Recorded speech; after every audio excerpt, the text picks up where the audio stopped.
Of the Public Amenities Commission to order. Can we get a roll call? Yes. Commissioner Lang. Here. Commissioner Yusuf Zai. Here. Commissioner Galassi. Here. Chair Morocco. Here. And you want to note the absences? Absent Commissioner McCauley and Commissioner Rowe. Caldwell is currently absent, but sometimes he runs a little bit late, so hopefully he'll still be here. Thank you. And now we're moving to the salute to the flag. And Emma, do you want to lead us in the Pledge of Allegiance? No? Well, why don't you both come up and do it? Just you can stand right there. We're all going to stand up together.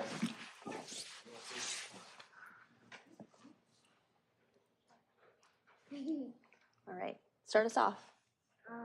Pledge allegiance to the flag of the United States of America and to the republic for which it stands, one nation, under God, indivisible, with liberty and justice for all.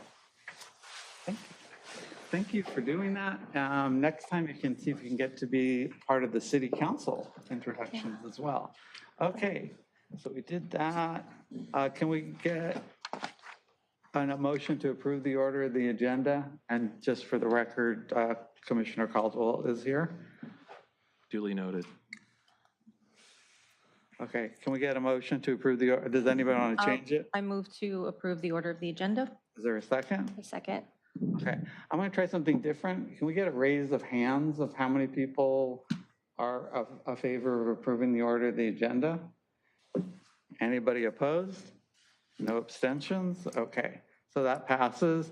Now we move up to the blue folder item, and Liaison Vinke, why don't you tell us how many we have and we should be looking for? Well, we have 3 items in the blue folder. 2 are relative to the Public Amenities Commission Subcommittee updates, which would be F3. And we have a blue folder item, which is a presentation by Community Services Department regarding F1.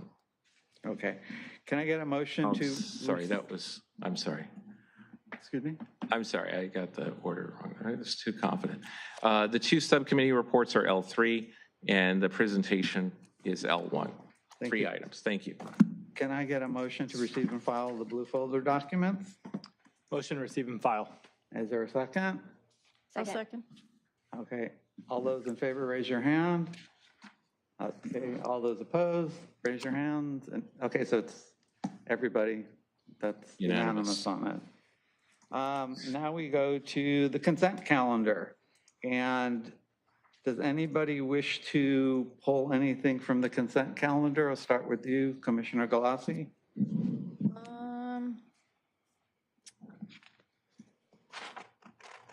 I'd like to talk to F3, one of the on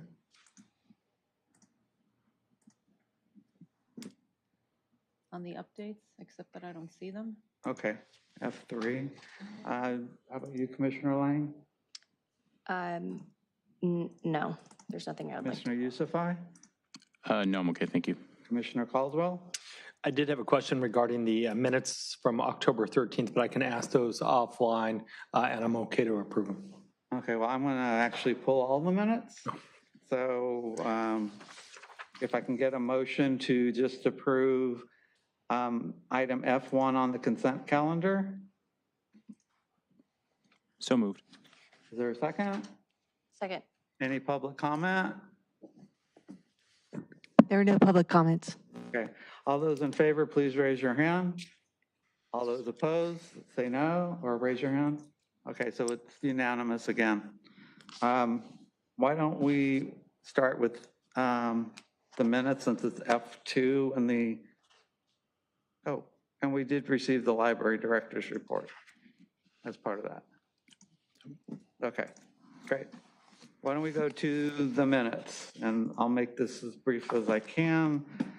So there's 3 minutes in the packet. One of them is from August of 2025, and the other 2 are from October, November. So as far as the August one, I wanted to give you an update. we, if you recall, we asked that the August be revised. I revised them for September. Then the city minutes person came back and revised them and added a whole bunch of new stuff for our last meeting. And ultimately, I came up with, I think, 18 or 19 changes that still needed to be made, and they're made. So I think that the minutes from August are ready to be approved, unless somebody has a comment specifically about it. Okay, so I'm going to make a motion to approve the August minutes as amended multiple times. All those in favor, raise your hand. All those opposed? Okay, so it's unanimous again. And then we get to the October minutes. And this one, I am concerned because the October and November have the same thing, the same issue. On page 31 of our packet, it starts off, approve the order of agenda.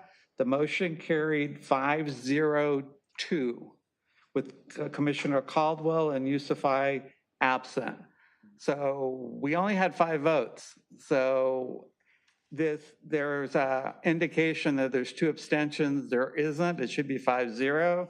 And that is reflected both in section D, in E1, in F4, in F2, and then right before H, there is another 5-0-2. And on item J1, there's a 5-0-2 to open the discussion. And then there's one on page 12 of 22, another 5-0-2. And then there's another one on page 43, which I am kind of curious because it has a roll call vote on it, and then it has a 5-0-2 voice vote. So they're inconsistent, so somebody needs to fix that. Then there was in L1 a 5-0-2. On page 45 at the bottom, there's another 5-0-2. On page 50, there's another 5-0-2. On page 51, there's another 5-0-2. And on page 52 in the O, it's again another 5-0-2. So those need to be changed and amended. And this is just a general question. So we have people being sworn in to testify, but we don't make a note that they're under oath anywhere in here. They may not have testified ultimately, but we did have one person that actually did take the oath and testified. That person's name should be reflected that they took the oath, and their name is in the actual minutes part of it. So that's my concerns with the October minutes. Can we get a motion to, unless somebody else has any comments on it? And I think you said you had a comment on October, Commissioner Caldwell? No, it was August, Okay, but I'll ask that offline. okay, so can I get a motion to accept the minutes, approve the minutes for October 2025 with the corrections to the votes? Motion to approve. Thank you. Is there a second? I'll second. Any public comment? No public comments. Okay. Why don't we, all those in favor, raise your hand. I'm going to abstain since I Okay. didn't participate in that meeting. Okay, I didn't participate in the October meeting, but I'm okay with approving it. you're what? I'm okay with approving it. Okay, so, and you raised your hand too, so it's 4-0-1, and it's approved. In November, we had a similar issue in the November minutes, starting with item D, 601 voice vote, Macaulay absent, so it should be 6-0. Same thing with item E1, same thing with item F5. There's on page 55, in item F2, it says that there's a 5-1-1 vote, which doesn't make any sense. Well, Commissioner McCauley was absent, so it should be 5-1. Same thing with the next one on that page, right before F5, it says 5-1-1 voice vote. I believe Commissioner Caldwell, you were the one who abstained, so it should be 5-0-1 on that one. Then on page 6 of 21, right before H, it says 6-1 by voice vote. I think it's 6-0, given that I don't think anybody voted against it. And the same thing with regards to page 10 of 21, right before L2, it's 6-1. I'm not sure that's the right number. And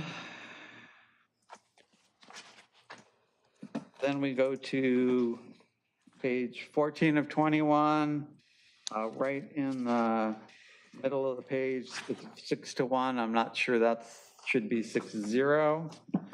Same thing on page 17 of 21. In the middle of the page is another vote. And then on page 71, right before L4, there's another vote that, again, should be 6-0. And then the same thing on item O. It should be 6-0. The other thing that I wanted to raise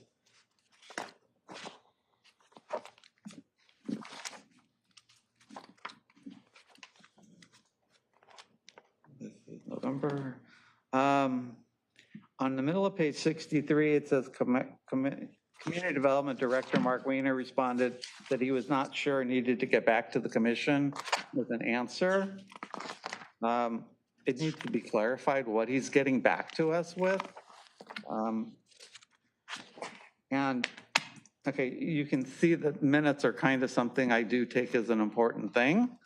And I think I mentioned to you briefly that some of the language that's used is kind of strange. Like I'm looking at page 64 where it says, Commissioner Lang wondered if it meant recommending a study, and they really should have more sterile language. She asked, she requested, something along those lines. I mentioned is one of that that irritates me, or opined when we're not giving an opinion. So I don't know how this minutes get to you ultimately. If you think we need a minutes committee to review the language before it gets to the commission, we can do that as well. I'm sorry, can you, where was that? What, the wonder? Page 64 at Page the top. 64. 64, I only have 21 pages here. Okay, it's 12 of 21 if you're looking at that Yeah. side of the page. Thank you. It's the second paragraph, or actually the first full paragraph. Okay, I think that's my rant on the minutes. Can I get a motion to approve the minutes as amended?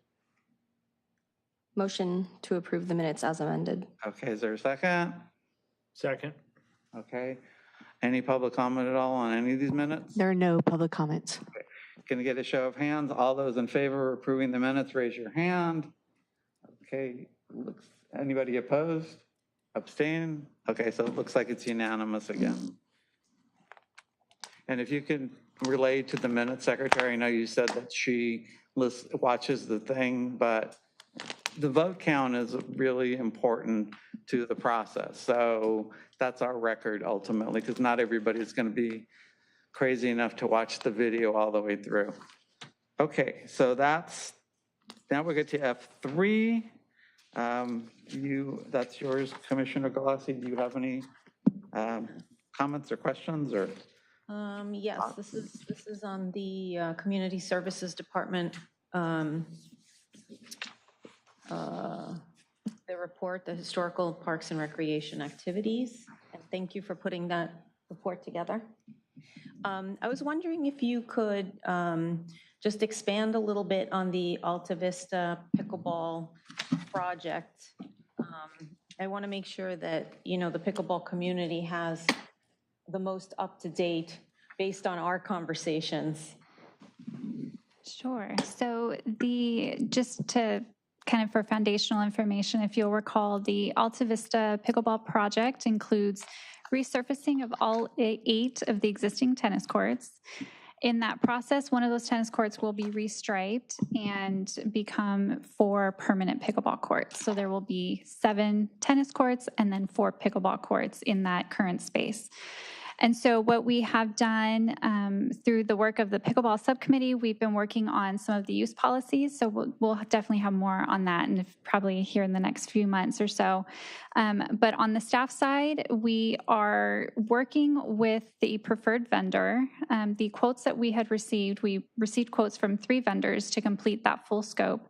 All 3 quotes came in very high, a lot higher than they had the year prior when we requested the funding for the project. And so we worked with 2 of the vendors to try to negotiate a cost down. We kind of reframed the scope a little bit.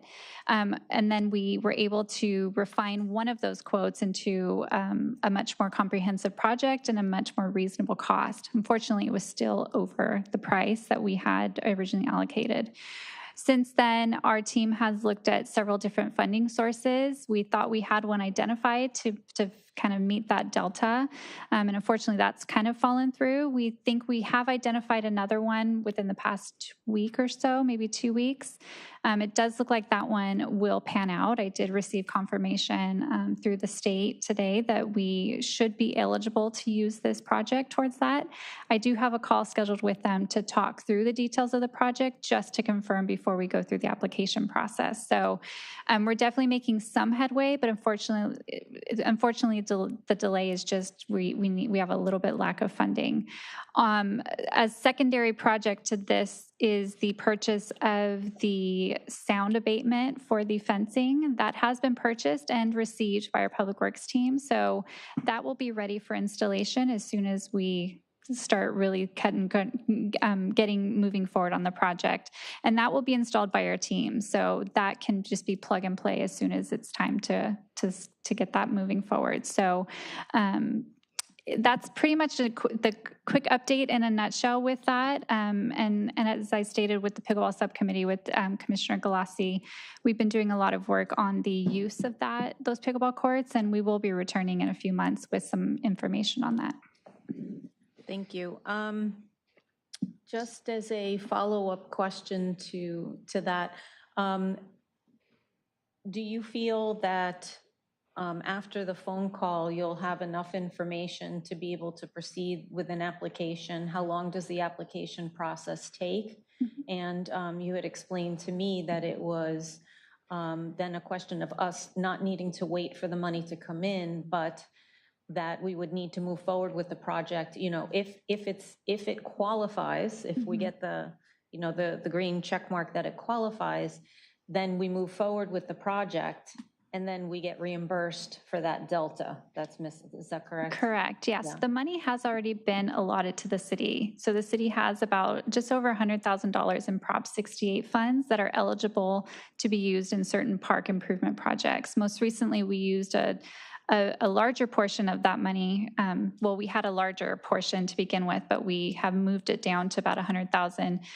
The previous project was the Perry Park playground resurfacing, so that was fully funded through Prop 68. So that money has already been allocated to the city. It's just a matter of us applying for it and the state verifying that it's an eligible expense. So it is reimbursable, as you stated. So if we can confirm that that is an eligible project, we can apply for that while we begin moving forward with our project.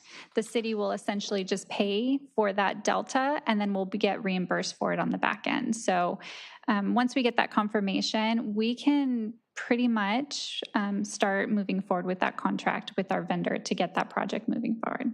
Okay, so there's no need to then go to council to let them know that this is happening, because that's all being taken care of. Correct. All of that can be done administratively, yes. Okay, so we're hoping maybe by January we'll have something. That would be the hope, yes. Okay. Thank you for the information. Of course. Anybody else have any questions for Ms. Orta? No. I have a couple more. I'm still getting texts from Steve Villarino regarding the Riviera Village park plaques. Where is that at this point? That I will completely admit is on me. I had intended on reaching out to him a few weeks ago, and just with other projects on the plate, it just completely slipped my mind. So I will be sure to reach out to him with an update. Ultimately, what our goal would be to do is to actually take you up, Chairperson, on your offer to help kind of research some of the information.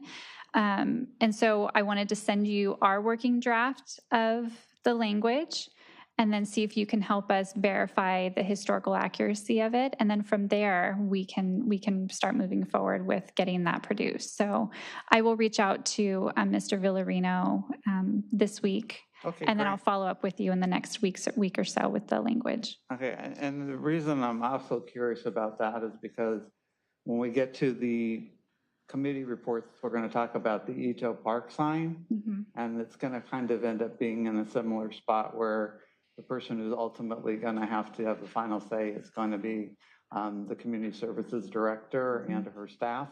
So we'll get to that. Dominguez Park, is there any update on the playground? I haven't heard anything, unfortunately. Okay, and Wilderness Park, the historic landmark, who in community services is spearheading that?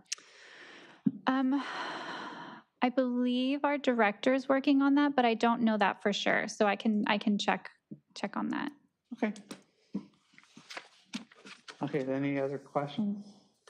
Okay, any public comments? There are no public comments. Okay.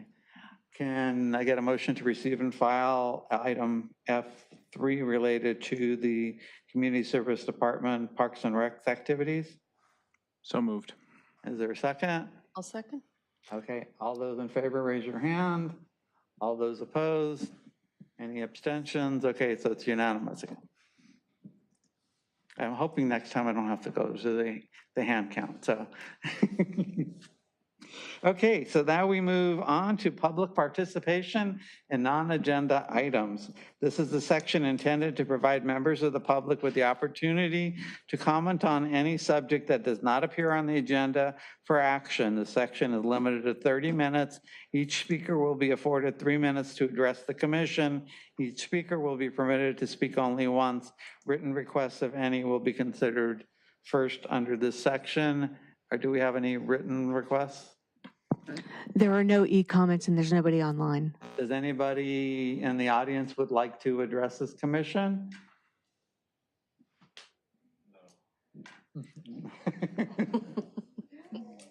Go ahead, come on up. And it does go up. We lowered it for your daughter, so. Yeah, I would love to see generally a little bit more investment and time and thought put into kind of jazzing up Alta Vista. I feel like it's a huge park space for people. I know half of it's school and the other half of it's city. I know you guys talked about adding pickleball, which is awesome. Super excited about that. But I feel like the playground there is extremely, I'm going to call it overused and could really use an overhaul, which would be nice. And even when so many kids for Region 34 AYSO are playing there, there's hundreds of kids out there for Region 34, then there's Sunset Baseball. I can tell you from just visually looking at it that there's a hillside on the back of the Julia Park there that kids are running in, constantly playing and having a great time. And it just feels like an awesome opportunity to lean into that and maybe make it a space where the kids can enjoy, the kids who are a little bit older, because they can't really play on the playground that's really sized for kids who are like 5 to 6 years old, whereas that space could be a nice place for them to wander, maybe even like a concrete slide or something. But I feel like it would be a really cool opportunity to have a commission come up with some concepts, or the city come up with concepts on what we could do with spending some of that extra $100,000 on parks. Thank you. For the record, could you just state your name for us? Thank you. Thank you. My name is Kevin Lang. That's it. Thank you. And the person you probably should talk to is our Deputy Director of Community Services, who does oversee all the park stuff. So if you have ideas, please give it to her.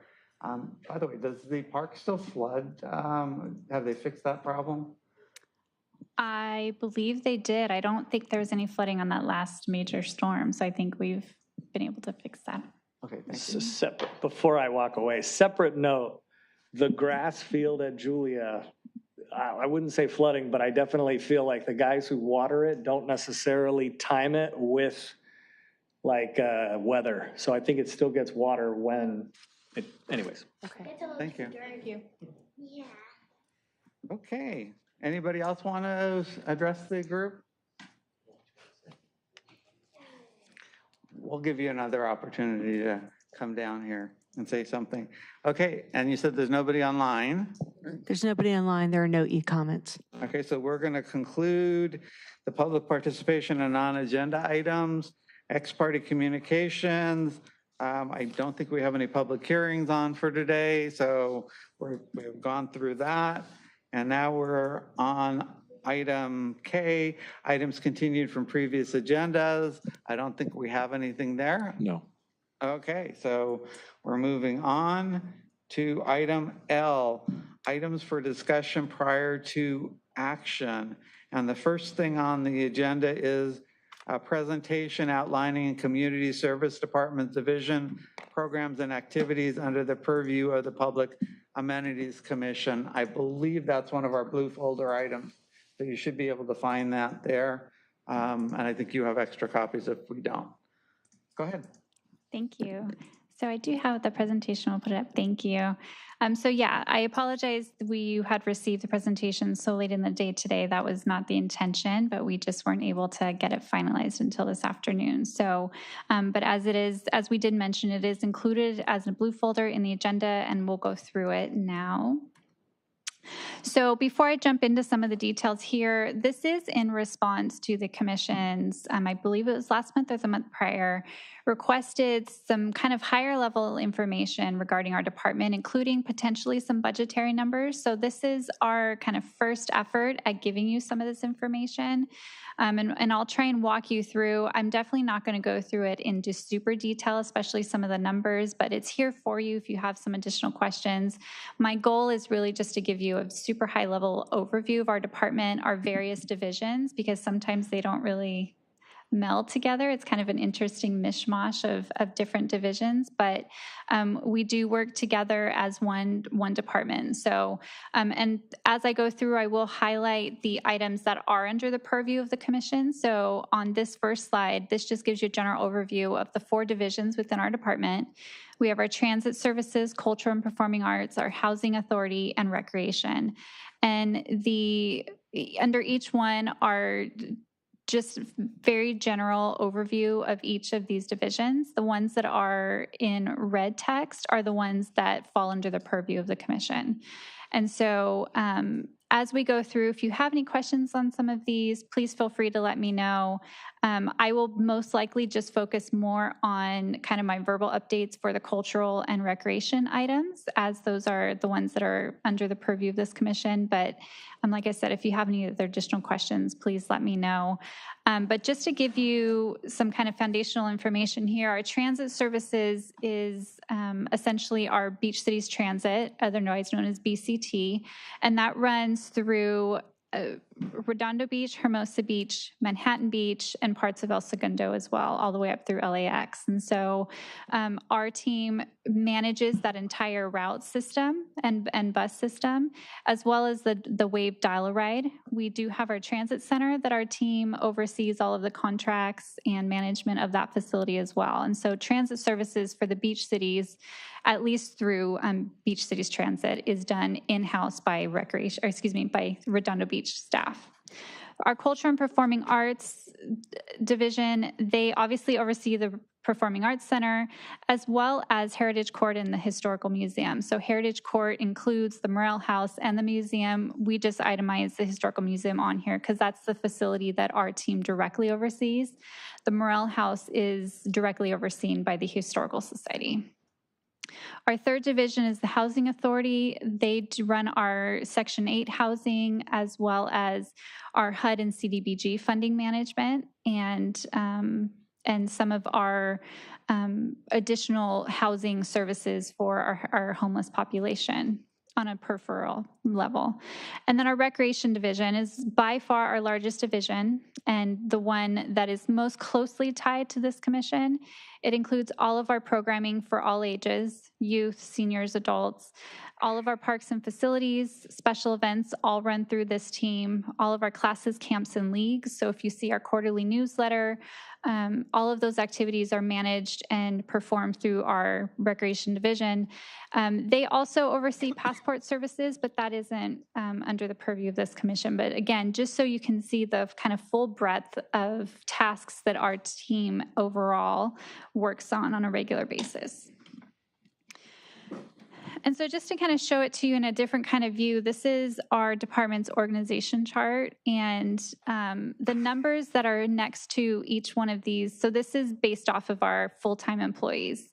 The numbers next to each title is associated with the amount of funding that's allocated to that task. So for example, our community services administration under the community services director says 0.6. So 0.6%, or excuse me, 0.6 out of, sorry, 60%, let me simplify this. 60% of the salary for our director comes from our administration accounts. And then you'll see the other ones are kind of sprinkled throughout, which should also carry over into the amount of time and resources that are dedicated for that position into each one of these different divisions and tasks.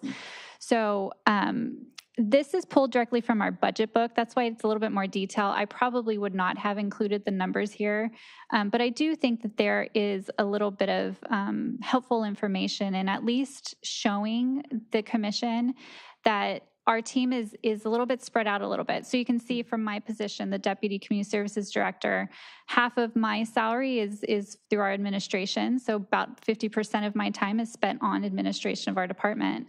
And then the other half, according to the chart, is typically spent on housing authority items, and which is specifically our HUD CDBG program.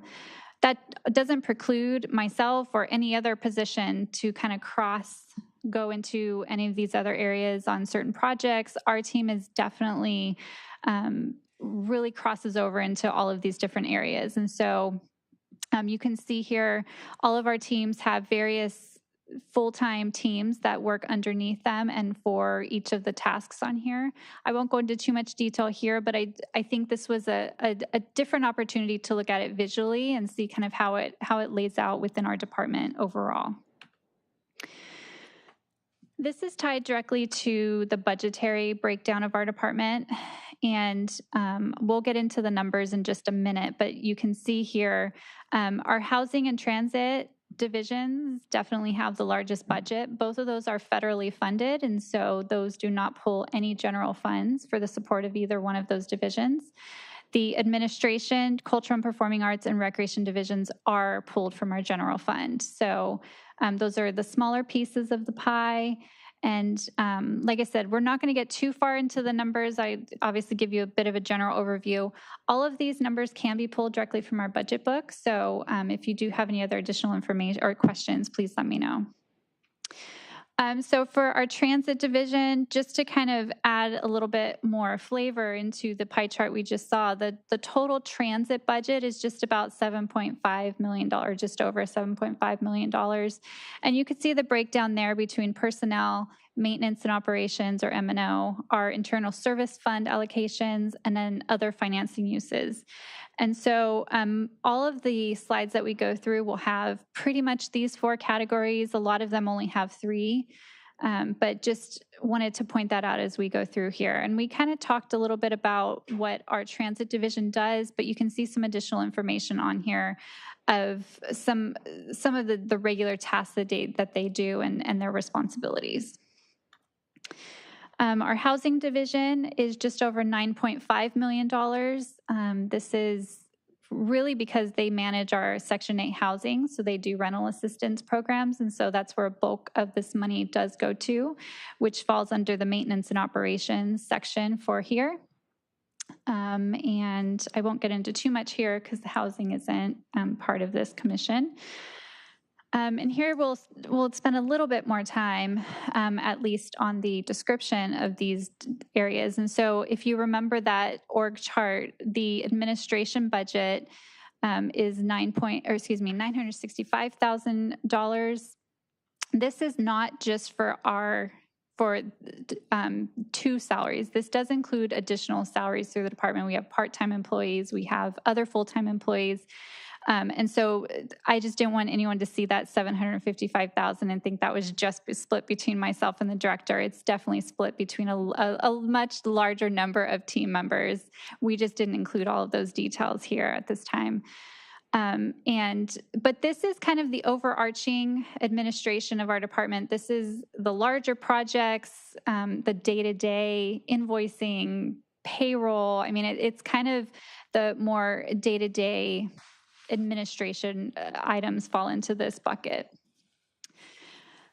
If we look at our recreation division, they have just over $5.7 million in their budget. Again, the bulk of this is in the maintenance and operations and internal service fund allocations. And so, the personnel is by far the largest. So this includes, I should say seasonally, we could have up to, I think we're about anywhere between 125 to 150 part-time employees seasonally. When Seaside Lagoon is open, between our lifeguards, maintenance staff, all of our camp staff, we have a large team overall. And so the personnel number definitely seems big, but it gets used. Let me tell you the number of programs that we have to service. So this is just a overview of kind of where we are with that. I should probably pause for a moment. And the internal service fund, for those that may not be familiar, that's just one large pot of money that's used internally for other uses. So for example, our IT services, those are internal services. And so to pay and have them support us, and to also kind of estimate what type of equipment we're going to need and what type of additional support we'll need from the day-to-day, that goes into our internal service fund allocations. So that's kind of what that is. We can talk more into that if you have additional questions, but a lot of times that internal service fund allocations, and you'll see this with the RB PAC, it's a very high number, but there is some crossover with other department budgets. Actually, this is a crossover with other department budgets. So just know that that's kind of how that functions. And so for recreation, we talked about a lot of these, but I do just want to highlight some additional. When I say youth and adult programming, those are our user pay activities. Those are, the karate classes that you register for. Those are the art classes, cooking, whatever it might be. All of our programs, camps, and our adult sport leagues, and then hopefully soon to be some pickleball leagues in the near future. That includes our after-school program, which is far exceeding our expectations. Our numbers continue to grow in that program, and so that's another large one. And then again, our summer camps and seasonal camps. We have some for Thanksgiving, typically for the larger vacation camps that we have through the school district. This team also oversees all of our facilities, and so that includes Alta Vista, Aviation Park, Gymnasium, plus the track and field, Wilderness Park. We also have our Artesia Center, which is our facility, but we do have a classroom in the back of that facility that we do run classes from. We have 3 senior centers. Our team also oversees the Veterans Park Community Center and Historic Library, which is leased to a concessionaire, but our team oversees that lease and works with the concessionaire at this time, trying to get the facility open, but moving forward, we will obviously be that main point of contact for that facility. We do have our newly opened teen center, and then obviously our Seaside Lagoon. In addition to the facilities, we also oversee and program the usage of all of our parks. So our Public Works Department handles the maintenance and general upkeep, but we do all of the programming. And so when I say facilities in our office, that typically means parks and the physical facilities kind of falls into that bucket. Recreation, as I stated, also oversees passport services. So we are a licensed passport acceptance agency. And so our team oversees that whole process, which is completely different from recreation, but certainly a community service that is highly needed. Our appointments are very busy. We always have typically wait lists for people to come in if there's any cancellations. And so this is a really valuable service that we provide that isn't typical for recreation, but something else that our team oversees. Our quarterly newsletter, which some of you may be familiar with, that's our currently it's an electronic newsletter, but it includes all of our classes, camps, activities, events that are upcoming in that in that quarter. All of the special events, as I stated, run through our office, and that's both internal. We have, I believe it's 3 main signature events that we do internally with our department, such as pumpkins in the park or by the sea, depending on the location. We do the Easter egg extravaganza, and then we do help support Let It Snow, which just recently happened, as well as all special event permitting. So those are the private events, or events, I shouldn't say private events, they're usually community events, but they're coordinated and sponsored by private organizations. So such as the Super Bowl 10K, or some of the other events that take place on city property or public property. And then obviously our senior and family services. As I stated, we have 3 senior centers, and there's activities and events going on at all of those facilities on a daily basis, and those continue to increase in participation as well. So our cultural and performing arts division has just over $1.7 million budget. Again, as you can see, the ISF, or the Internal Service Funds, is the largest number here, but our personnel does include a mix of full-time as well as part-time employees. We have finally gotten to a really good place with our personnel there. The City Council has been very generous in allowing us to really build our full-time team so that the facility can get a little bit more attention on a regular basis, as well as the administrative support to get some projects moving forward and some enhancements done to the facility. So we're really, really happy and thankful for that. And so that's we're just happy that that number has grown to where it is today. As I stated, for this division, it's essentially overseeing the Performing Arts Center.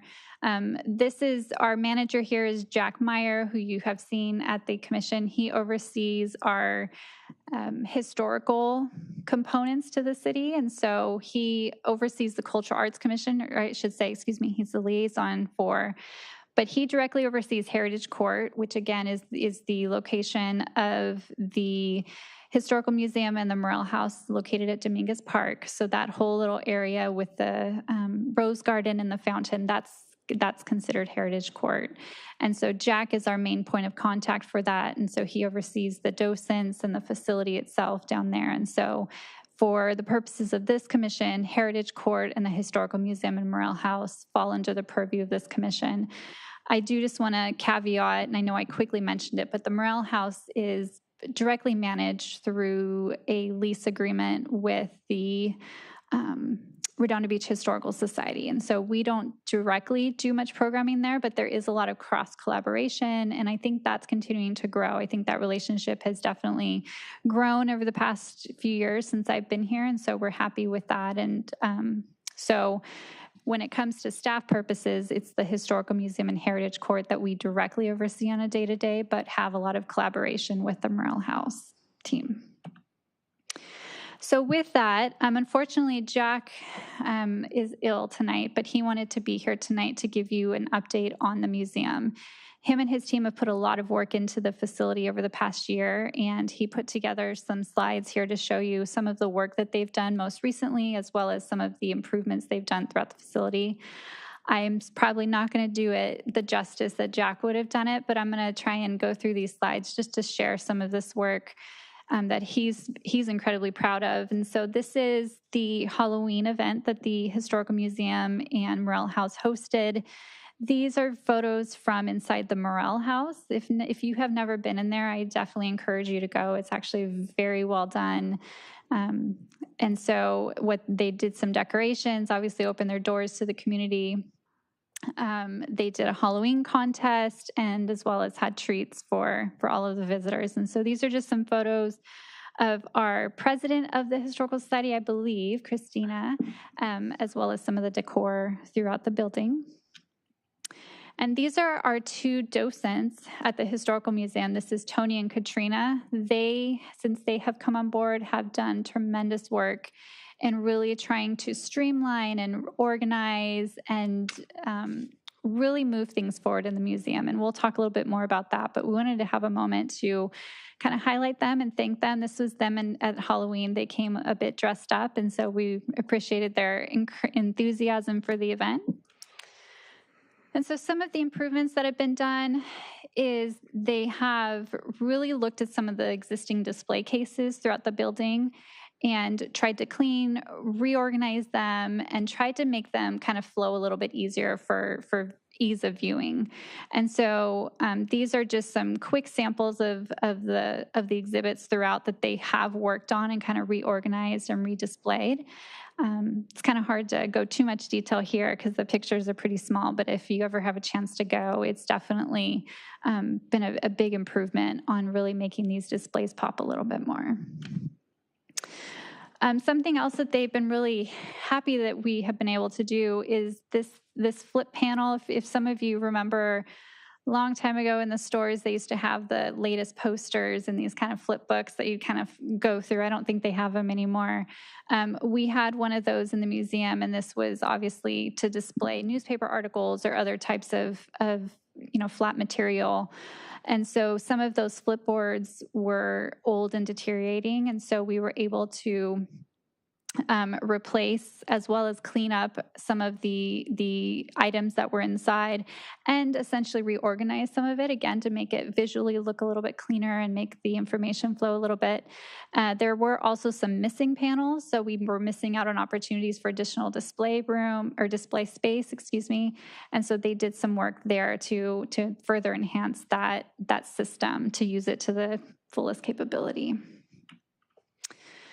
The St. James Church stained glass windows, they have cleaned that, puts a little elbow grease into it, made it sparkle a little bit, and we're able to install a backlight system to better show the colors from the stained glass. So this display is just a little bit more striking, a little bit more eye-catching when you walk into the building. Have been working on the lighting throughout the building. The track lighting system throughout has been upgraded to LED. It's certainly helped visually with a lot of the displays on the walls. They were able to refocus a lot of the lights to really make sure that we're getting the highest use of those lights for all of the displays. And of course, it's more energy efficient, and so that's always a bonus. We also have had some new exhibits. This is one that is for Mary Davies. She was an auto racer and a stunt driver, and she was the founder of Portofino Hotel. So there is this kind of shadow box display in the museum for her, and so our team has been really excited to have the opportunity, now that some of the existing displays have been kind of reworked a little bit, to look and to see if there's some enhanced displays that we could do or some new ones. We had a good collection of items that had never been shown before for various reasons, and so our team has been excited to finally have that opportunity to kind of dig in and reimagine some of these displays for the community. We also found some put together some exhibits about Olympic Games, and so not necessarily tied specifically to Redondo Beach, but especially in light of the Olympics in the next few years in LA, we were able to track down some 1932 reconstructed local paper articles about the Olympics, as well as in 1984, there was a set of commemorative transit tokens. I don't know if any of those are directly Redondo transit operations, but again, it's kind of a Southern California. There's some tie to Redondo Beach in that, but this was another exciting display that our team was able to put together. And probably the one that our team seems to be pretty excited about is we were able to track down an 1889 deed of sale for the plot of land that was sold to the Redondo Beach Company. This was signed by the three daughters of Manuel Dominguez. And so it essentially became, this plot of land essentially became the original Redondo Beach town site. And so these are some really cool documents that our team is working on getting to display. And it's There is a process for this. It's not so simple as just putting it into a frame. There's some documentation as well as some archival processes that need to take place. And so our team is working on that so that we can certainly preserve all of these items. Just generally some other improvements that have been completed, a lot of cleaning, the walls and windows, some signs have been repainted, just some kind of general upkeep. We talked about improving the exhibits, but our team has also gone as far as improving some of the labels. So if you remember in some of the exhibits, there was little like address label sized papers sometimes on some of the items. And so just for consistency and to standardize things, they have been working on replacing those labels with a standard size, standard text, standard font to really just get the museum to kind of take it up just an extra notch. And so really organizing the space, but then also visually kind of comprehensively linking all of the items together. You've seen in the past few months some promotional flyers have been shared with you to promote either the building itself or some of the events that the team has been putting on. And so they will continue to get those flyers out to the public. Conducted a comprehensive museum inventory. I can say this was no easy feat. There was quite a bit of inventory for the museum in the facility itself, as well as in our storage at the Performing Arts Center. So our team has gone through and performed a comprehensive inventory of all of our materials for the museum. And so that was a big win for our team, and very proud that they've been able to complete that. And they've also done some research on some Native American relics. And so there's quite a bit of relics in the museum. And so they've been able to do some additional research into that. And likely we'll be working on a new display for that. And then probably the most exciting, they've helped increase museum visitation.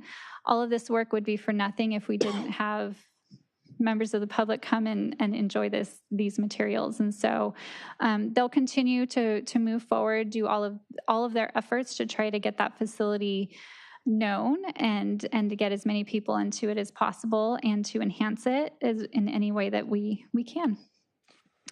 And so for tonight, our recommendation is to receive and file the presentation outlining our departments, divisions, programs, and activities. If there is, as I stated at the beginning, if there is additional information, again, this was just our kind of first attempt at giving you a high-level overview, see what information is helpful for you.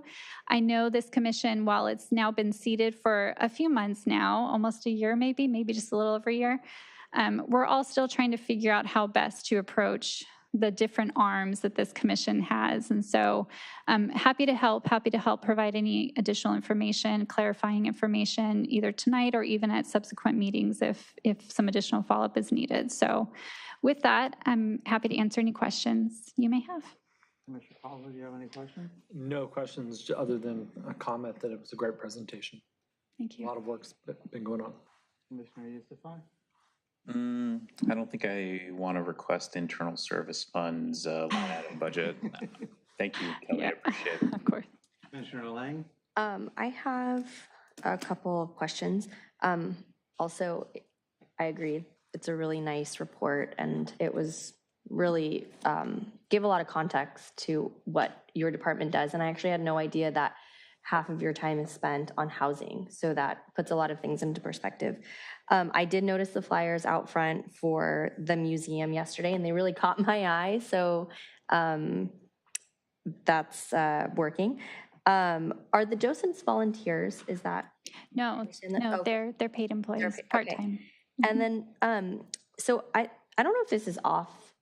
I don't think it's off topic because you did talk about pickleball courts, but I know that there's a racquetball court like tucked in the corner, and I'm wondering, I've never seen any program, like any references to any usage there or programs there, or is that an underutilized facility?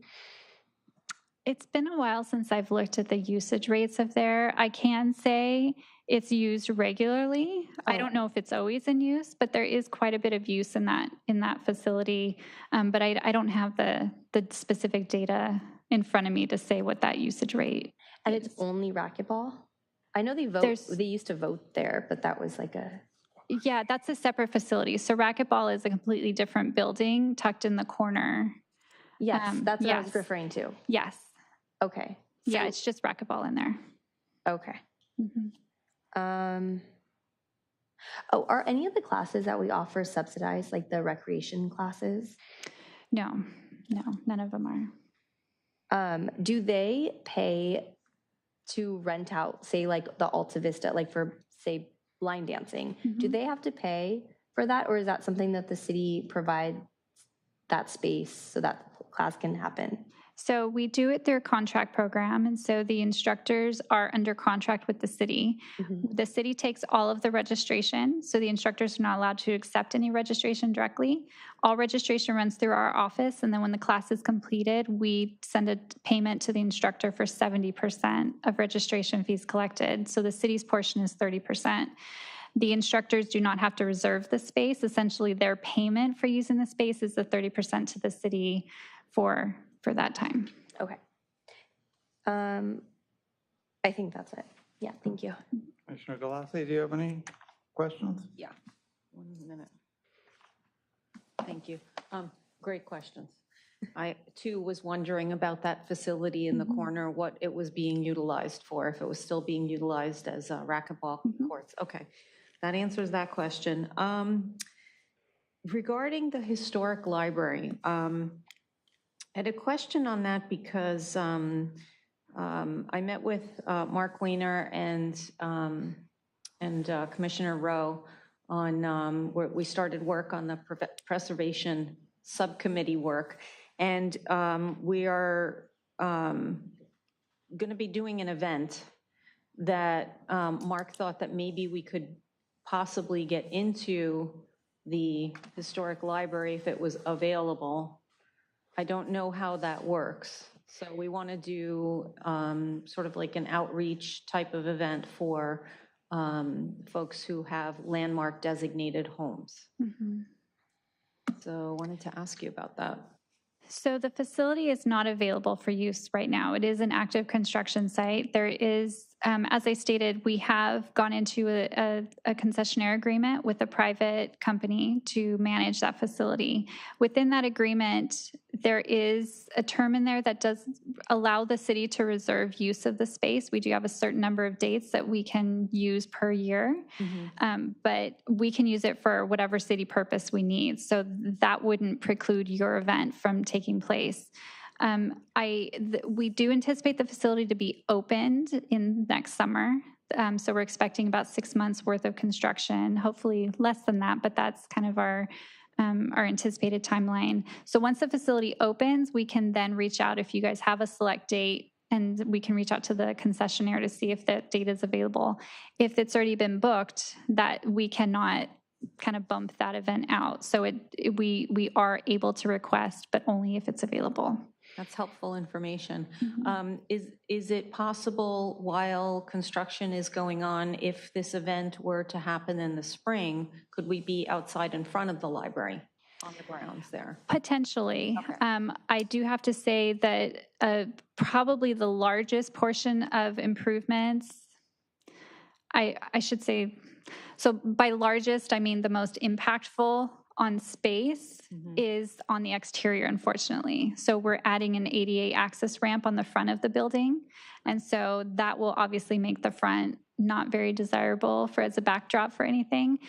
We are also replacing the stairway on the west side of the building. And so that will be completely demoed and put in, as well as redoing the parking lot and the ADA access area on the north side of the building.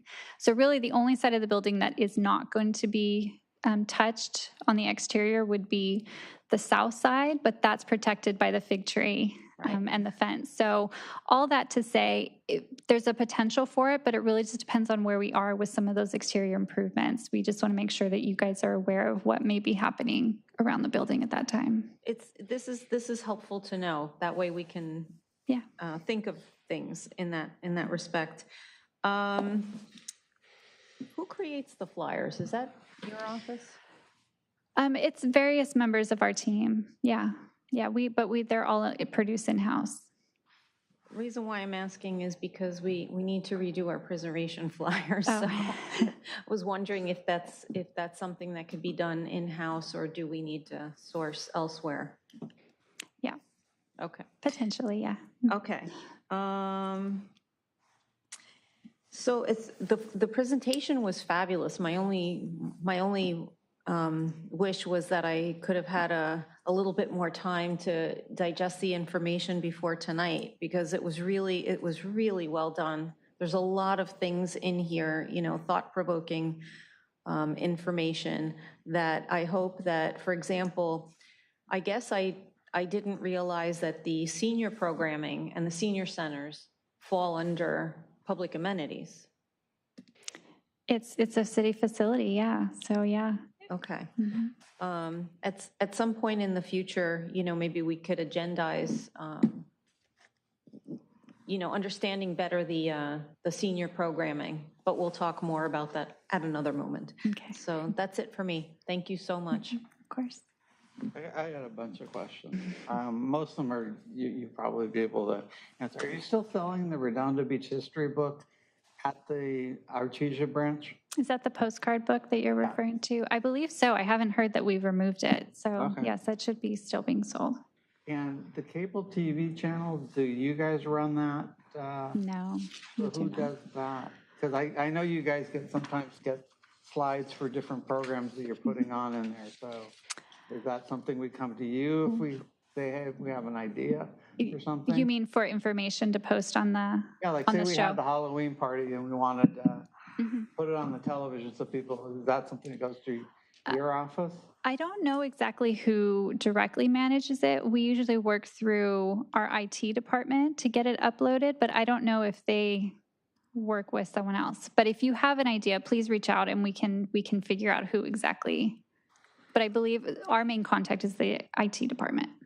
And the newsletter that you guys put out, or I guess the brochure that has the stuff, are there deadlines that, for example, the program they're talking about with the preservation, are there deadlines so that we can submit information to you guys to decide if you want to disseminate it? Yes, we do have deadlines for them. We typically start scheduling those out. I mean, we typically finalize those several months before the quarter starts. So there's a lot of pre-planning that goes into it.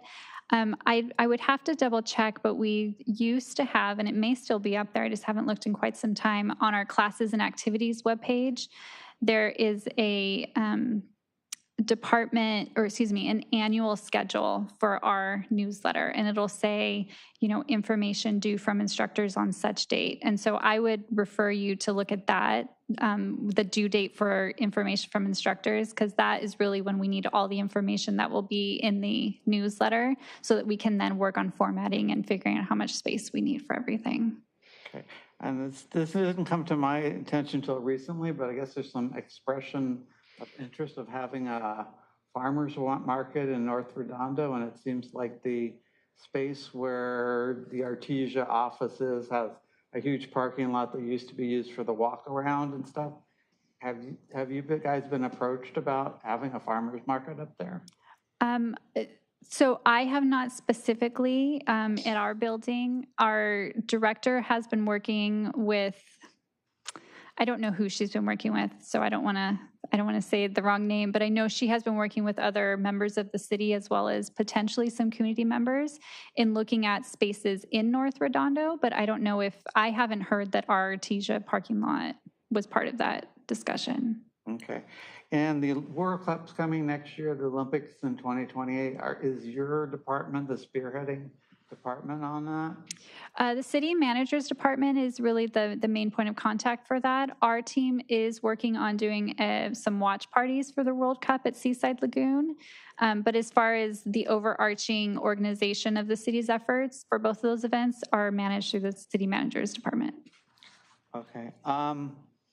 Going to your cultural and performing arts budget, where are CIP money included in these budgets? No, this does not include CIP. So that's a good point. And we do have, sorry, let me just go back to that because don't think I specified. So the capital outlay on here is something new that we have for the building. We implemented this year I want to say it's 2% maybe fee of all facility use fees, and that 2% goes directly towards facility improvements. And so that's our capital outlay here. And so that money will go directly towards things throughout the facility that needs to be updated that are separate from capital improvement projects. However, let's say we don't spend anything in this account and it continues to accumulate year after year. We could allocate that money into a CIP. But the capital outlay here is separate from CIP, and these numbers do not include current CIP allocations. On that same page, does that include the Ralph Parsons Fund that's been No, this does not. allocated out? No, the John Parsons Public Art Fund is not included here as well. Okay. On the next slide, when do you think the benches will be reinstalled by the Roses or in that little circle around the fountain? I'm not sure. I'd have to ask Jack on that. He was working on that. Okay, who's working on it? I believe it was Jack was the point of contact for that. Okay. Going to your slide number 13, I do want to echo your shout outs to them. Tony is a phenomenal person. If you get a chance to go to the museum, he's well worth engaging in conversation. He's seen everything in Redondo Beach, including he was actually on one of the piers when the fire broke out in the big storm. And Katrina, I think there was a comment about the flyer that's out in the lobby. She hand drew those. She's got an amazing sense of style when it comes to making flyers. So I encourage you to meet them all. We have a budget committee now. So do you have a wish list so that we can start thinking about what's going to be coming up that we need to be advocates to the city about? I mean, the answer is yes. There's always a wish list. I don't know off the top of my head. I think if we internally had some time to kind of give a prioritized list, we probably could put something together, and maybe we can talk offline with the subcommittee and work on what, at least from Parks and Recreation, would be great to include on that. Okay, Commissioner Yusufi is in charge of that. So maybe you might want to talk to him directly. On the St. James Church windows, so at one point we were trying to collect the pictures of the weddings that happened in front of the windows over there. We have one that dates back, I think, to the 50s. So at some point we'll get that to you as well so that you have it. It's a really nice picture of it. Couple more things.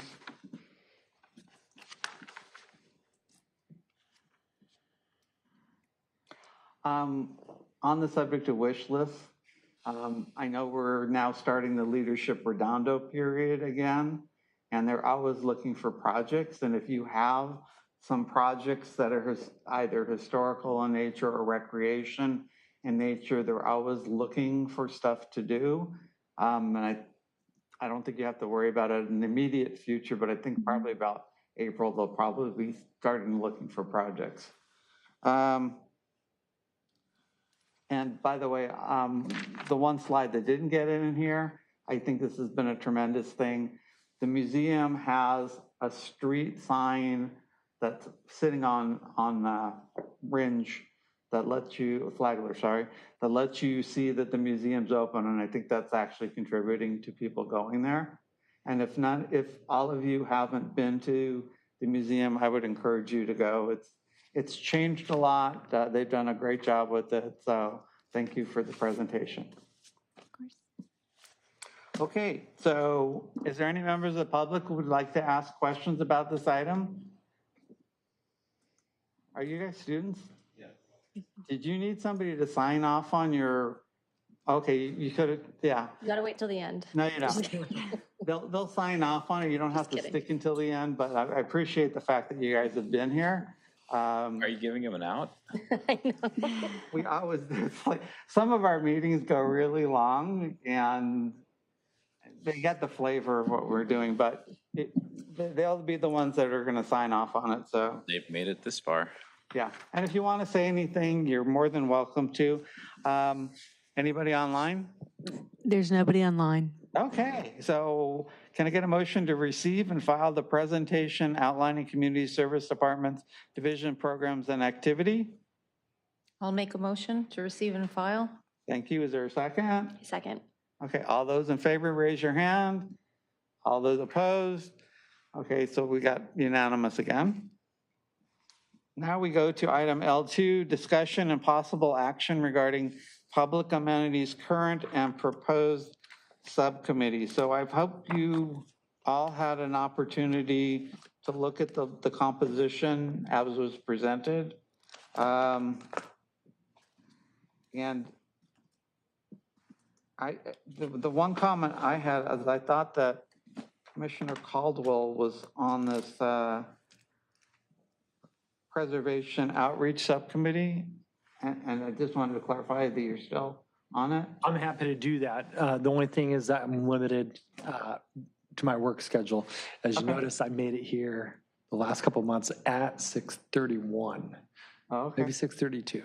But anything before 6:30, probably difficult for me to get to. Okay, so if you look at the page 93, which is the committees, is there any commissioner that wants to be added to one? Okay, I'm not hearing anything. So you're the one who put this on the agenda. Where would you like this one to go? I think our mission tonight was to delineate a goal for each of the commissions, clear and succinct goals, so we could put that, some of them are obviously self-explanatory, but according to the rules, we should have a goal for each subcommittee, and it can be very simple and succinct, but we'd like to document that, and then moving forward, that would be. Okay, I think you got one from the Preservation Outreach Committee as part of the blue folder. And I think you also have one from the pickleball, but I don't see pickleball. It was in the beginning. I opened it. I did not include one No, I didn't see the for, pickleball as a subcommittee. That's what I was. Oh, there is, Alta Vista pickleball. Oh, pickleball, so, Yeah, okay. yeah. I did not include one for the minor alteration subcommittee because that is something that has been ongoing even prior to the Public Amenities Commission. When it was just the Preservation Commission, there was always a minor alteration subcommittee, and that the scope of that has not changed. it's required to It's exist required, yeah. as well. It's in the rules, the municipal code. Yeah. Mhm. Okay, anybody else have any goals that they want to share? Or do you want to carry this over for next month to get the remaining parts in? I did want to touch base on this. I made some notes prior to the meeting to get some feedback from the rest of the commission regarding the Budget Advisory Subcommittee. I took a crack at trying to define the goals and deliverables for the purpose of the subcommittee, but I wanted to get some feedback in terms of the process of getting recommendations. So we're not just throwing ideas to the wall, right? Like, we wanted to have some substance behind it. And I really wanted to see if there was any interest of having like a formalized kind of form or something to fill out in terms of like, hey, this is what the recommendation is, this is the purpose it serves. It's either to maintain or improve an existing service, to add something to a particular area of Redondo that is probably overlooked or not looked. So there's like a causation for the basis of why we're requesting a look at that. And then perhaps, if it's significant to a particular commission or commissioner, that they just write like why it's significant to take a peek at this during budget season. And I was thinking what my kind of role in that could be is really articulate like fiscal kind of considerations as it pertains to like the budget. I could take a look at like, Kelly was talking about like funding sources for certain things. Like, that's my like professional world as well. So I can articulate that point. But I think just so there's a little bit more meat behind the request, because I think this can get carried away really easily too, right? If we're coming in and just saying, hey, we want a swing set here, we want new play here, I think it's probably going to be better. And then if we have it kind of in a form setting, and then we can have like a cohesive, comprehensive like ask list, right? And with that, I was thinking deliverables to kind of be semi-annually, right? There's two major budget times during the year. They have the annual, which kind of the CIP budget goes hand in hand with the annual, the updating of the 5-year plan for the CIP budget. That is coming up really close because that's like the turn of the new year. And then I was looking at the date that the budget got approved for this past fiscal year. It was in May. So that doesn't leave us a lot of time to kind of put something together to present. And again, what we're doing with this is really just putting recommendations, right? Like we've kind of discussed it, like there's no direction from our commission at all, right? We're just going to make recommendations. But I think there would be more substance behind us asking for specific reasons. This is to maintain a deficiency within like service that's being rendered at facilities within the city. And so I think that was just my initial thought process. Now, I don't know if there's any interest to do that or if you guys want to just throw ideas and we can put something together. But if we're going to put like how that affects budget, I think it might be beneficial to do that. So I wanted to get some clarification, and this discussion item actually helps me with that because as we finalize like goals, rules, objectives like of this subcommittee, I wanted to just get feedback from the rest of the commission in terms of what their interest is in that. And I can do whatever budgetary thing I need to at that point. Well, I think the city manager will be coming to us somewhere around March. So we are working on a short timeline for this year, but I think if you get the systems going in place, it will be in the long run better for us. We have, I guess, 4 different cost centers, or 3 different cost centers. So you have the community services group, the community development group, and the library group. And Dana's very articulate in sharing when he wants us to stick our heads in it. But it's really when the city manager comes to us to be able to say, hey, these are some of the things we're looking at. I anticipate you'll probably have something where you say, okay, let's go to some of our council meetings and go meet with the individual council members and get the feedback on it. Unfortunately, we don't know if we're running in a really good year. Like a couple years ago, they did a bond to cover all the pension stuff, and that freed up a ton of money. So there was like a candy shop, and some years it's extremely lean. There's no such thing as a candy shop as it pertains to public budgeting, as Dana will probably tell you that. But I agree. Like I think this is really, if we want to establish this as a subcommittee, right? And the option always is if we kind of take a step back from the last meeting and say, hey, if we don't want to be as detailed with it, we don't, necessarily, I don't know if we necessarily need a subcommittee at that point, right? But I do think that if we articulate asks a little bit more cohesively and kind of like at least get the ball rolling in their eyes, right? Or at least throw the idea in a way to where it makes some sense. Again, in terms of budgeting, I'm not going to like look at the municipal budget. And I mean, I do that professionally. Like I could take general fund allocations and say, hey, you can use this. This is restricted funds. You can do that. That's what I do professionally. But I think it might just be beneficial to say, hey, look, if we have grant funds, like Kelly was talking about, like housing, that's funded strictly from ESG funds, that's from HUD, right? So like I can articulate certain things like that to say, hey, look, if we want, I don't know, like an improvement at a park, it might cost this much money. Perhaps we allocate some general fund allocation for it in a very cursory way, send it via like our report once or twice a year.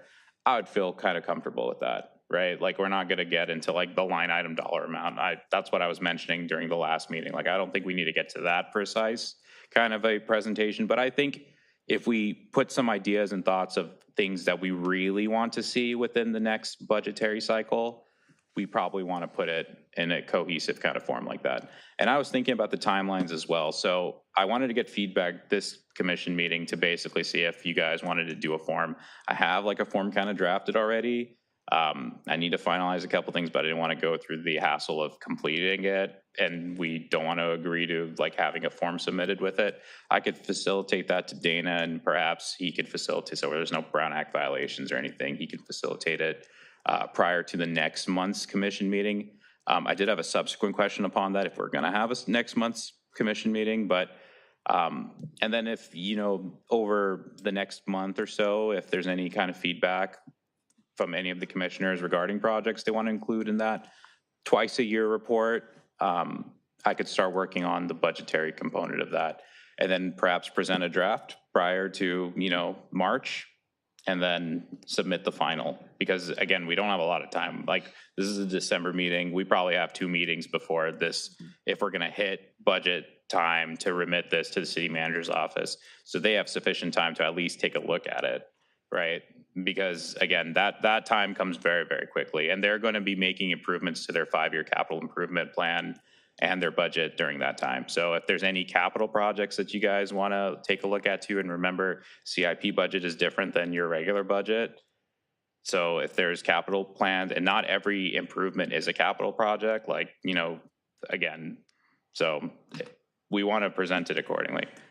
Have you seen the strategic plan that the city has? Yes, I read the act first, cover to cover. So when's the next strategic plan meeting? I can get that to you. I don't have that right now. I know that it's periodically updated and revised and presented to council, but I don't have the next strategic plan meeting. And for me, some of these ideas that come out are not for the next, it takes about 6 months before things get traction. How long did it take us with the digitizing of the Daily Breeze? It was a 2-year plus project. Yeah. So if you and you have the canopy stuff, and Yeah. that's going to take time too. So it's getting it out. I like the idea of a forum because it keeps us focused on what we should be promoting, but we may not see it result for a couple of years. And it's really getting the attention, seeing how it fits in with the strategic plan. I was told that the only way you get things done in the city is either got to have a CIP or in the strategic plan. So it's got to be aligned with that. I mean, I don't want to speak for anybody at the city, but I can just tell you, like, professionally speaking, a lot of times, like, if you have projects, like, you want them to align with cities' strategic plans. But just to kind of keep perspective of why we wanted to have this is where just asks from our commission, right? If we want to get, these are just general asks from, you know, feedback that we get from people, from our own kind of like wants or, you know, recommendations. I think we might want to keep it at that. And whether that aligns with the strategic plan or not, I mean, I think everyone individually, if they want to make a recommendation, can do their own due diligence to see, does it align or not? But really, this was just kind of an exercise, an opportunity to let everybody cohesively make recommendations, whatever is important to them or not. Now, to get them done is a completely different story. I think we all kind of are on the same page with like the likelihood based on budgeting and that. However, I think just to present the idea was the goal of this. And if it isn't, then we might want to talk about, do we need it or not? If we're going to say that the likelihood of it getting done. One of the goals was to be able to have it so we don't have to wait 2 months. We proposed it as a agenda item, and then you have to wait a month, assuming that the city puts it on the agenda. So this way you had a forum where we could constantly talk about different ideas on it. Well, how about we look at this kind of like we look at the volunteer acknowledgement subcommittee, right? Like, it's as soon as somebody has a volunteer they want to nominate, we submit it, right? We don't like go a couple months to agendize it and what. So it's kind of like as it comes up. I think we probably want to take this in the same approach, right? Like, if you come up with something that is like, hey, I really think we need to try to at least say that the council should look at this from a budgetary perspective, and this is like why, and this is why I feel, and this is how it can improve the city, and then I can do whatever narrative with the budgetary component of it. I think I was looking at more at that perspective, right? And this is kind of like as it comes up. I think with defining the deliverables of this committee, I think having that submitted to the city council twice a year is probably like the best it's going to get, because mid-year is very difficult. I know that, like, mid-year allocations, it does happen, but it's very, very tricky. Usually, if you're going to get an ask in during budget time and CIP time, it's going to be like, you can correct me if I'm wrong, but like, it's really beginning of the year. January is when they do the CIP. They start the process. And again, I looked at when the CIP and the strategic, and not the strategic plan, let me correct myself, the CIP and the budget went to council for approval, and it was early this year. It was well before July 1, which is rare for municipal governments. It was, I think, I want to say May 16th. I looked at the date that it was approved by council. It was like May 16th. So to get in any kind of legitimate, at least review of it, and again, we're tempering expectations with it, but for them to even consider it for this budget cycle, I would say no later than beginning of March for the March. And please feel free to jump in if my timelines are off, but that's where I'm at. I think they started in January with the department heads having their wish list presenting to, and then it percolates up. But we have like the park ranger program, which was last year, it was like not part of the function and it didn't make it in, but I think it'd still be a nice little thing when the city manager comes back and says, we want the park, Submit a form, submit why we need it, okay. what the basis of it is, how it can improve like a service area, and just a very generic kind of thing, why it's important.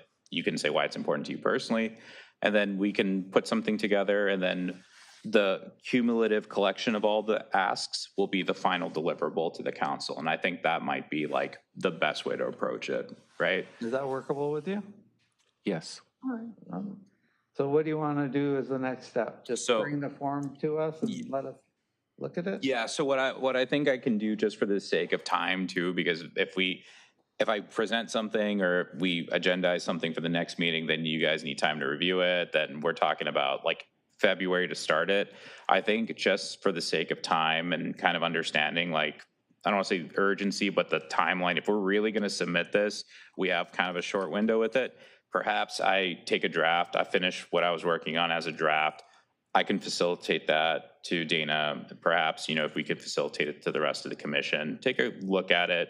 If it's sufficient, then, start asking whatever the asks are or whatever you guys think. And then as they come up, or as you feel the need to recommend them, probably for now, facilitate it through you. I hate to get all this admin stuff to you, but facilitate it through Dana, and then he can give it to me, and then I can give an update during our subcommittee updates periodically. When you say facilitate it through Dana, do you want the commission to send their requests to him, or is he just going to send out the form that you've created? So initially would be the form. So we're not violating Brown Act stuff. And then and that's an excellent question, but let me ask, how do we do it for the volunteer acknowledgement program? Does that go to Commissioner Rowe directly? Yes. I know that he'll sometimes solicit names for the recognition, but those go, I think, directly to him. But the form is completed, then it's under the subcommittee's review and recommendation to the General Commission. I'm okay having it, if that's appropriate, I'm okay having it directly to me, so you don't have, so you don't have to review all that. And we can kind of go from there. And then in terms of defined goals and deliverables, I didn't forward them to you, but I have a working draft of them. Perhaps we can, if you want to have like a... Yeah, I just, I was going to mention maybe we can meet or... Coordinate something, yeah. Okay. That's all I have as an update tentatively for the budget. What do we call it? The budget advisory committee. The budget committee. Okay. Well, thank you for explaining all that to us. I'm really excited about this committee. I think it would be really helpful for us all to understand how the budget process works. You are throwing out a lot of dates, and I have a very vague understanding about when some of these budgets are approved and when the process starts. And so I it would be really nice if we could get a little bit of a better understanding of when some of those deadlines are, and just maybe like a high-level process. Yeah, that's it. I have a few ideas, and I think it'll be really nice to be able to put it in an organized packet and hand it directly to who's asking us. So for example, I like to work in examples. For example, in the pickleball subcommittee goals that I shared, item number 8, assist staff to evaluate current reservation system and determine if it will meet the needs of the pickleball program and capture accurate revenue data. Recommend possible solutions so that they can be recommended to the city manager for inclusion in the city budget if there are costs associated. So that would be an example of, a good example of the need to fill out a form, send it to you, that type of thing. Sure. Okay.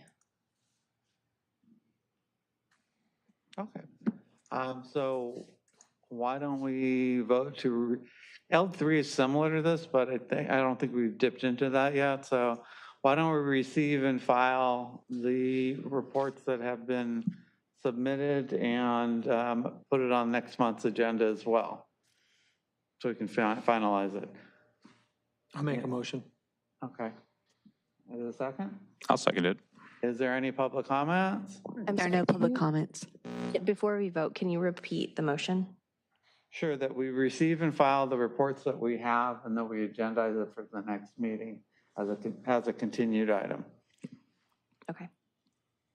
Okay. Any other discussion on it? I have a request of staff on this item. I know it's later on the agenda to agendize future things, but excuse me. As we were discussing this last month and again this month, I'm very concerned on a scale of 1 to 10, like a 8.5, that the subcommittee workload, and I appreciate that the commissioners are all willing to do that, the discussion on the budget, which I think is necessary, because through the year we'll get a better understanding of some of the needs of the city. But with every subcommittee, it requires staff time. And I think when I was going through the presentation that was given earlier today, I thought it was very noticeable that the staff allocation to the needed services provided by the city is very thin. It's very, I would say, a low level of staffing, given the size of our city, given the services that our city provides. And I do appreciate that we want to accomplish so much, but it is impossible for a subcommittee to be successful without staff dedication and activity that goes on behind the scenes. And that's in addition to their actual workload. So as the city promotes positions, they have a very defined workload and very specific high expectation of performance and the ability to get their work completed. And I think that the city, and we've seen it through probably all of our subcommittees and probably all of our commissions, the city does have a decent turnover of staff. And I know that we are asking a lot of our staff members, but as we were going through the subcommittees last month and these discussions, I just wonder if we have the bandwidth for each of these subcommittees to succeed. And I say that with all due respect because all of these subcommittees are very important, but I would say that a commission should do everything that we can with the expectation of excellence. And I would think that the city of Redondo Beach and their staff probably expects the same. It's you kind of reduce the workload or manage the workload based off of your ability to do everything with excellence. And I would say that in my years and years and years of living here, I would say the city has done an amazing job of doing that. But I know that when we're pulling staff into numerous subcommittees, we're pulling staff away from their day-to-day duties, which they've been willing to do. So I would just ask maybe, next month if we're going to discuss this, if staff provides kind of an assessment of the ability and capability of managing and working through all these subcommittees and achieving the desired goals. Because with each subcommittee, you have to have a very specific goal, right? But we need staff to be able to carry that out and do it. And I know I've heard in the past that commissioners have volunteered to do that, but the ultimate responsible person or party is staff. And so we have to work through them or with them to achieve these. So I think that there needs to be a balance, and I have grown more and more concerned. I've mentioned this in past commission meetings, but as we discuss all of these subcommittees, which are all very important, I don't want to dismiss or minimize the importance of any of them, but I'm growing more and more concerned. So I just want to make that comment. Thanks. So I hear your concern, but I'm just looking through the list of subcommittees. And so preservation is something that's required. So, and that was going to happen whether it's through this commission or through the Preservation Commission. Facilities User Subcommittee, the only time that we have staff involvement is when we set our meeting dates, which are maybe twice a year. And that's when a couple or maybe only one person from community services comes and attends that meeting. Volunteer Acknowledgement Program. I don't know how much the staff is involved in that. It was Kelly. I think that there's like a couple back and forths about, because I think that Commissioner Rowe does most of the screening and then submits those to Kelly. Bringing history to the community subcommittee. I personally haven't talked to staff in regards to anything that's happening in that subcommittee. Franklin Park Playground, that was something that was created by the city, and that was for a project, and we did meet a few times on that one, but that one is dissolving soon. Alta Vista Park Pickleball Subcommittee, that was actually, I think, a pretty important subcommittee, and they did do a lot of interfacing with the staff, but that was work that they were going to have to do regardless if it had public input or not. Preservation outreach, obviously we haven't done anything on that yet. And I guess I would assume that we would get together and we would do some work ahead of asking for a meeting with staff to discuss, moving forward with our ideas or whatever. Recognition Subcommittee, we haven't done anything. Budget Committee, I was under the impression that after we spoke about these committees before that we can meet without having a staff present at these subcommittee meetings. And so again, it would seem like, we could do some of the work and then bring staff in when we want to when we have an action item that we need their help on, and then also we did have a lot of staff interfacing with the park ranger committee, but that's kind of, I don't necessarily see how staff is. I think staff is really working for the commission when we ask them a lot of questions and ask them to bring back, reports and things like that. So I don't know, maybe you have a different perspective on that, but I just went down. And I also feel like it might be worth pointing out that we're trying to accomplish a lot here. And so maybe if we still had those 4 other commissions, they would have these subcommittees working on this stuff.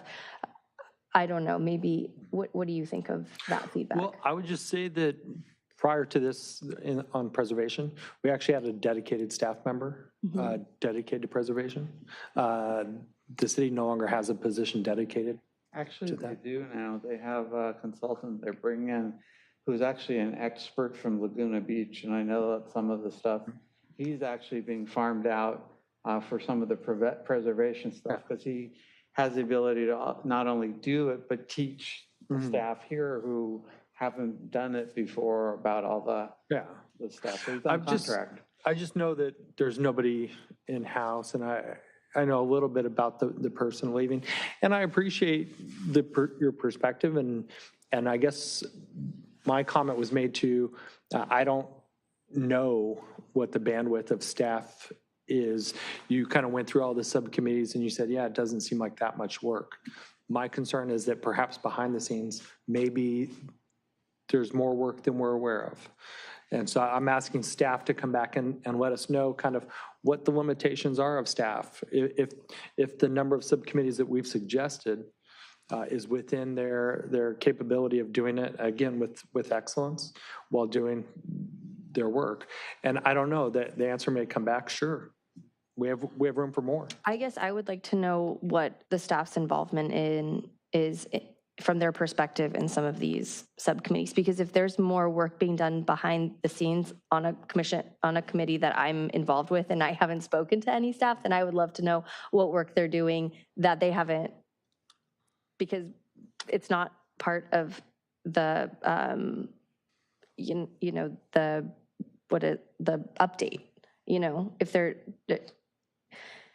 yeah, it's hard for me to understand what they could be doing, but yeah, go ahead, sorry. I'm just rambling now. No. I actually think this is like a pretty healthy discussion to have as it pertains to the subcommittees.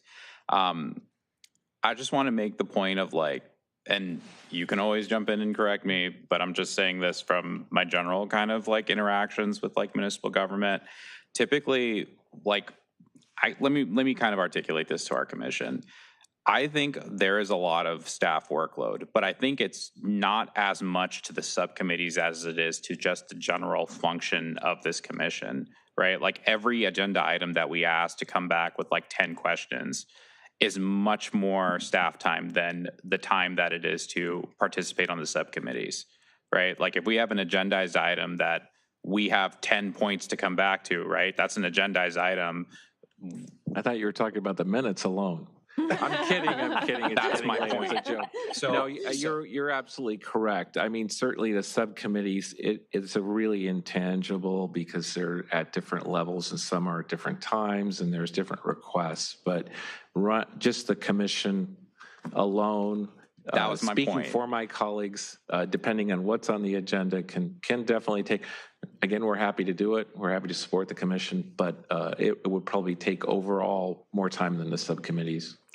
That was my point. So to actually go with what Commissioner Caldwell is saying, I think we should absolutely stay mindful of staff time and consideration of things just with our operation of the commission, right? And I think that, again, I was kind of getting the feel that like if we wanted to talk about staff time and like just cursory kind of time that's used, it's the request items on individual agendized items as opposed to the subcommittee stuff. So I would probably say, I agree. Like, I think we should all be just kind of generally mindful about our asks in general to see what the possibility is. Again, like, if we are going to ask, we're going to ask, right? But I would also say that, our staff in this city, and I've worked with a lot of cities, are really good at kind of prioritizing like, hey, I don't think that with our commission asks, they're going to stop general operations of like a function in the city, right? Obviously, like, I don't think that that's what we're insinuating. We just don't want to add to that workload and try to mitigate some of that as much as possible. I would also say that this is probably a great time to kind of remind like the function of subcommittees and say like, hey, if they're of no use going forward, right? Like we should probably be mindful of removing or abolishing the subcommittees as we find necessary. But just to actually kind of go with Commissioner Caldwell's point, I do think that it is appropriate to say that we should all kind of just remain mindful of staff time. Although I will say that I don't think that the issue necessarily is the subcommittees. I think it's the general asks regarding items in the agenda. Commissioner Caldwell, were you here at the last meeting? Yes. So I feel like at one of the meetings we had a discussion about wanting to take on more work so that the staff doesn't, and not ask staff for them to do more research or whatever. And I thought we discussed subcommittees being a great way to explore ideas and do some of the work. And I think that's why we came up with the Preservation Outreach Subcommittee. And I don't know if there is, and it was kind of, yeah, I think also, you know, I had submitted these two goals, the one for the pickleball subcommittee and the preservation subcommittee, as per your request, Chair. And it was a good exercise because it had me focus on exactly that. What is it that we want the subcommittee to be doing? And are we being helpful? Because in my mind as well, the purpose of the subcommittee being that we are such a huge commission comprised of 4 different arms, and that we cannot get all of the work done that we want to get done in our particular meetings, that in order to help our staff move along certain things, like, for example, the pickleball subcommittee is a perfect example. That work, as Commissioner Lang suggests, needs to be done regardless. And I and one of the pickleball ambassadors for Redondo Beach have done the legwork for all of the research so that staff has an easier time to be able to make the decisions that they need to make, because ultimately they will be making the decisions, and it will come back to the commission here for us to review it. But we are doing all the legwork for her. And that was the intent of this pickleball subcommittee. So that's why I detailed it, and a lot of the work has been already done. We've had all of two meetings, and we're having another one next week. Preservation, you know, I had spoken a number of times about the fact that our preservation plan has not been addressed since 1996. Our survey has not been updated since 1996. We have, I don't know if you've seen them, but here are our current brochures. They are very outdated. So, and we need to be working on these things. And, you know, when I met with Mark, he actually expressed right here in our meeting that he was really quite excited that we were offering this help. So we're taking some things off of his plate, trying to farm out. For example, I'm trying to find somebody to do this work. I was hoping Jeff could be helpful because his wife actually is a graphic artist. And, you know, to be able to move our preservation, some of the preservation items forward, because we have actually a lot more work to do.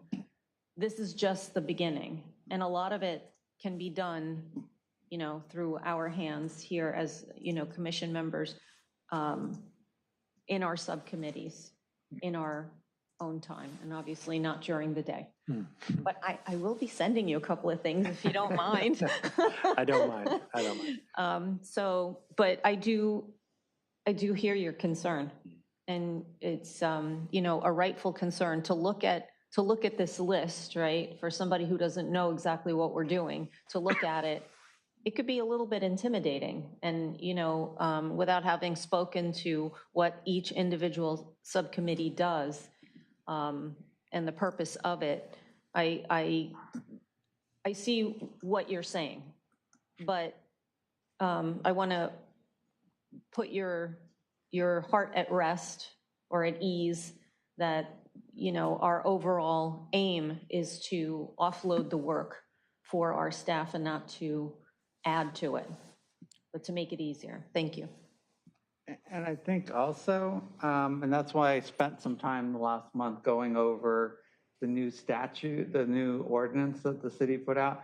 I mean, some of the stuff is dictated by what the city is expecting from its commission. The stuff that I do with the history stuff, I know that the director over there has 450 items on the plate, and you could see that her plate is all over the place. But ultimately, and you're going to hear it when I give my report, they're the only ones who can make the decision. They're the only ones that can forward. And all I can do is give them as a complete project as I can so that the decision-making is relatively easy. I mean, I talk every time about Riviera Park. I mean, Commissioner Lang actually spent time revising that. And ultimately, it's just a question of when does it percolate up to get resolved? I'm still screening calls with regards to the person who wants to pay for it all, but at some point, they'll make a decision on it. And so I don't, at least with community services, I'm seeing a nice change in there as they're getting longer in time in there. And so I don't think, I know that I can't say, hey, and you've taught me this so well, I can't say, hey, you need to do this by next month. You're going to get to it when you get to it. And all I can do is try to make your job a lot easier so that when you do get to it, it doesn't take any much amount of your time. So I think we are kind of sensitized to that. And I do appreciate you sticking up for the staff because I think that they do a good job. I try not to overwhelm Dana as well. And this is my second commission with them. So, I think we should give it a shot and see how it works. And if there are problems, I expect our liaison to come back and tell us, hey, lay off a little bit on it. I'm kind of excited. This. What? No, I'm excited about this preservation outreach because you have a community development director who's saying, come do some of this stuff for me and make it easier. And I know that the city is going to be doing a whole thing on preservation in the next 6 or so months. And they're gearing up for it. And our role is going to be important. And that outreach committee thing is going to probably end up being part of some policy discussion at some point. So That's correct, Chair. As a matter of fact, I'm told that on January 6th, preservation will be an item at the council meeting in the event that we want to put that on our calendars to attend. okay. Yeah, check your agendas at the council because it seems to pop up a lot. But anyway, I do appreciate the point. And you're like my inspiration for how I do things here. So unless there's further discussion, there is a motion on the floor that's been seconded. I'm not even remember what it was, but I think it was something to receive and file it and carry this over to the next month. So hearing no further discussion, all those in favor, raise your hand. All those opposed? Okay, so it's unanimous again. Okay, so now we move on to L3, which is our committee reports. I think we've kind of gone through some of it, but we'll go through it really quickly. Do you have a request on this one before I go ask okay. So we'll start with the minor alteration subcommittee. We have none. You have none. Okay, we're going to facility users. We have none. I'm trying to get in touch with Commissioner McCauley. I don't believe he was here at the last meeting or today, so I'm going to hope to see if I can speak with him before the next meeting, come back with an update. Yeah, I emailed him too. Okay. Volunteer Acknowledgement Program Subcommittee, I think.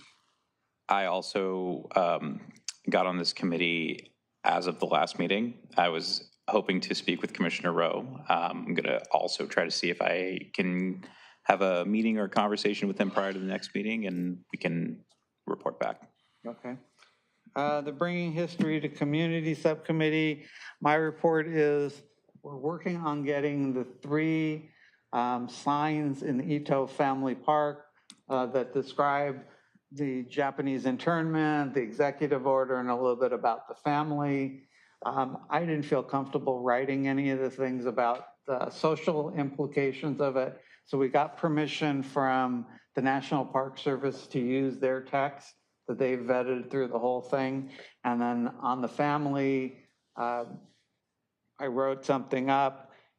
Commissioner Lang is going to be looking at it to edit it and make it finer. I know, and this is another one where it's like, I'm not wedded to the sign text, so any changes, the director who's gonna have to approve it anyway and order the sign, they're gonna make their edits on it. So that's what's going on with that one. Franklin Park Subcommittee. Going to a council meeting. Yeah, we're pretty much done. It was voted by the council, approved by the council, so we're just, Yeah, it looks like they took a couple of the things that we recommended, yep, like adding the Logo. playground to the website and noting that it's for all abilities, I think. So that was nice. But yeah, I think we should be able to dissolve that one then, right? I think, Or- yeah, I think after it gets built, in the Oh, okay. event that there are any changes that come along, or, questions regarding funding or things like that. Okay. So it might take some time to get built. Would it be better to just reestablish the commission reestablish the subcommittee at that time if there's a need? For the purposes of it not showing up on think that's the it. massive list and making us feel nervous, I mean, I don't know what to say about that. It doesn't bother me at all. I mean, we're not, there's no work being done currently that require any of the commissioners' Maybe work. Can we There may archive it? be, there are things, not maybe, there are things that staff are working on and continue to work on, but we, the commissioners that are serving on that committee, have no work currently. Is that So, something you would be able to report back to us of things that yes, I mean, if they, if we get any information, yeah, for sure. maybe we should wait until February before we decide to get rid of it? Because we're in the implementation stage at this point. Yeah, because I mean, the project has not been built yet, Right. so. They're adding some things too, I think. to And the they scope. have wonderful videos that they didn't bring to us. It was a great presentation. Okay, anything else on Franklin Park? No. Okay. Pickleball, anything you want to add? Sure. I just wanted to add a couple of pieces of information. So as you heard Director Orta mention, there is a little bit of a funding issue, and that's what was holding up the resurfacing of the courts. Currently, there's a $20,000 to $30,000 delta from what we had available, which I think there was $90,000 that was appropriated by the city. 10 of it was spent on the sound study. And then there was an additional 25,000 for, I think it was the sound mitigation curtains. Anyway, the delta is 20 to 30,000. That's what we're trying to find the funding for. I had met with Kelly earlier this week, and I had also asked the question if we couldn't get that funding, the grant funding, would it be possible to ask council members if they had any discretionary funds left? Initially, I thought that maybe, we would approach Councilmember Waller, since it's in District 1, but then in thinking about it, this is an amenity for the entire city, so, the question would be, could each council member contribute some of their discretionary funds to help us get past this little budget deficit? In the end, Kelly did mention that if we don't have this grant funding and there is no money in discretionary funds, then it would just go to council for them to, to do an appropriation for that amount of money. But we can't be holding up the project indefinitely. It has to move forward. So that's it. And we're working on the a schedule, a play schedule, the fees, all of that type of stuff we're talking about right now. So that way we're ready for someday when we have courts. Have you asked your council person if they're about the thought about the discretionary fund stuff? That's literally a conversation I had with Kelly on Monday. Okay. And so today's Wednesday, so not yet. Okay. But it's on the top of my mind. Okay. Thank you. Preservation Outreach Subcommittee. Yeah, there's, basically you saw from the report that I included there in the blue packet, the blue folder packet, that we just came up with some projects to do, easy projects. And my question to Director Orta kind of reframes the timeline now for the outreach event, because Mark had the idea that we should have it in front of the historic library would be the most appropriate place to have this event. It makes the most sense. So Sorry, what was the event? it's an outreach event meant for folks who have homes that have been landmarked, Oh, have landmark designation and/or Mills Act contracts. And it's an opportunity for them to get together, to share photographs, to talk about the history.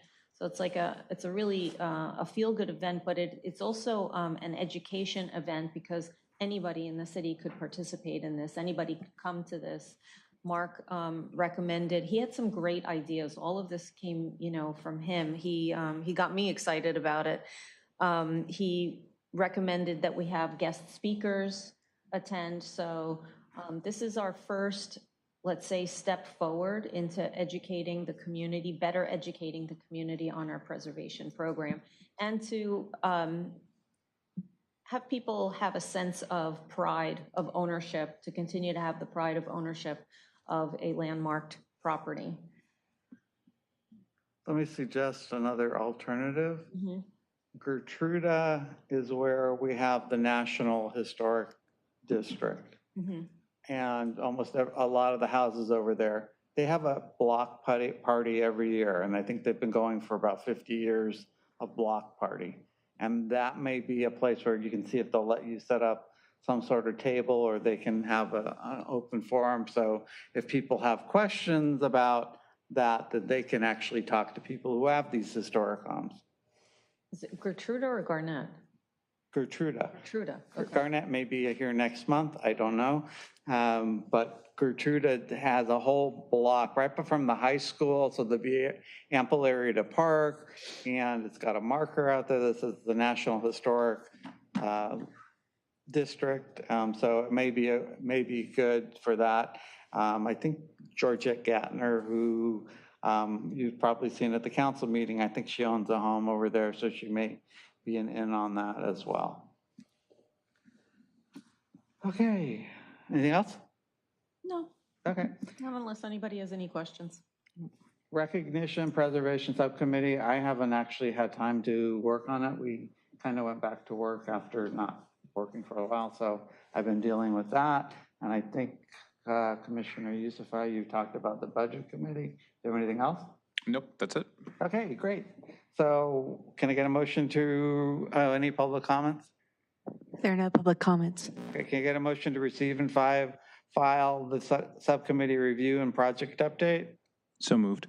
Okay, can I get a second? Second. Great. All those in favor, raise your hand. That's everybody. Nobody's opposed. Great. So now we move on items for staff.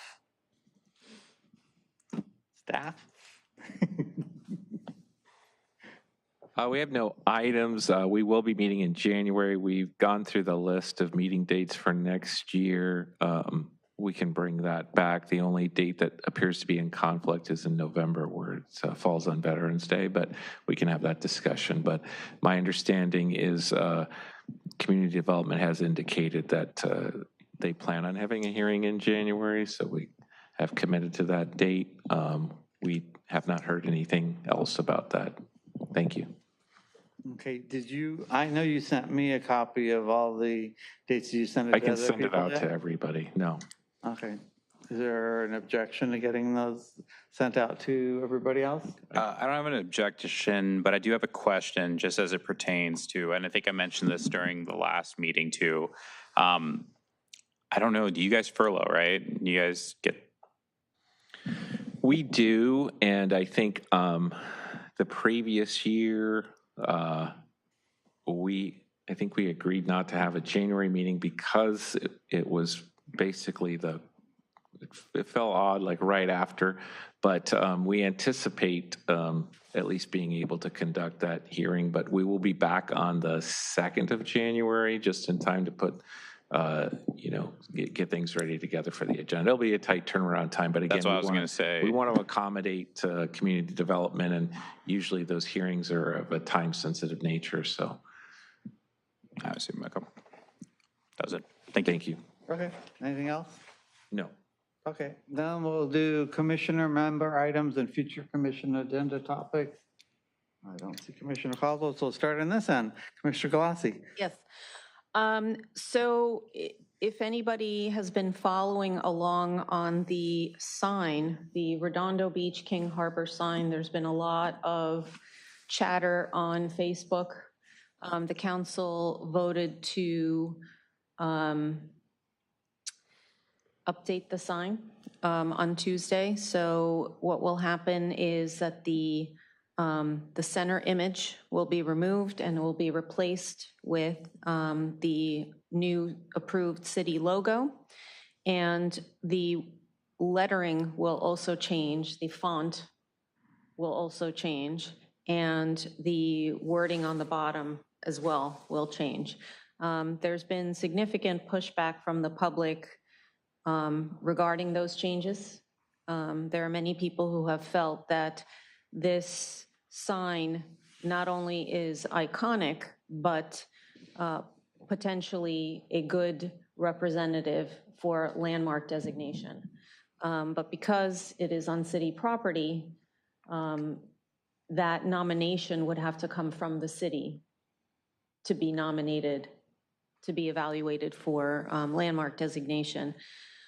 I don't know if that could still happen based on the changes that are going to occur with this particular sign, but there's something that we do need to agendize, because in addition to the changes that the council voted on, they also recommended that the center image be saved and put in the museum.